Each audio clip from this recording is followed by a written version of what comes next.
નમસ્કાર, આપ જોઈ રહ્યા છો નેશન પ્લસ ન્યૂઝ. હું છું આપની સાથે હેતલ ભગત. જાફરાબાદ પંથકમાં વરસાદી માહોલમાં સિંહની લટાર જોવા મળી છે. જે અંતર્ગત જાફરાબાદના બાબરકોટથી વારા સ્વરૂપ રોડ પર વરસાદી માહોલ વચ્ચે સિંહે લટાર મારી છે. અમરેલી જિલ્લાના જાફરાબાદ પંથકમાં વરસાદી માહોલ વચ્ચે સિંહની લટારનો વિડીયો સામે આવ્યો છે. જાફરાબાદના બાબરકોટથી વારા સ્વરૂપ રોડ પર વરસાદી માહોલ વચ્ચે સિંહે લટાર મારી છે. જેમાં ચાલુ વરસાદમાં સિંહ રોડ ઉપર આંટા ફેરા મારતો હોવાનો વિડીયો સામે આવ્યો છે. વરસાદના કારણે માખી અને મચ્છરોનો ત્રાસથી સિંહ રોડ ઉપર લટાર મારતું જોવા મળ્યું છે. જાફરાબાદના ગ્રામ્ય વિસ્તારમાં સિંહની સંખ્યા વધારે જોવા મળી છે. હાલ સિંહની લટારનો વિડીયો સોશિયલ મીડિયામાં વાયરલ થયો છે.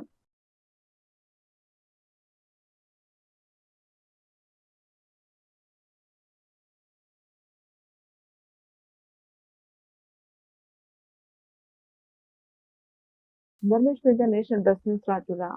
સમાચારોના સતત અપડેટ મેળવવા માટે અમારી નેશન પ્લસ ન્યૂઝની યુટ્યુબ ચેનલને સબસ્ક્રાઇબ કરો, બેલ આઇકન દબાવો અને જોડાયેલા રહો ફેસબુક, ઇન્સ્ટાગ્રામ અને ટ્વિટર પર.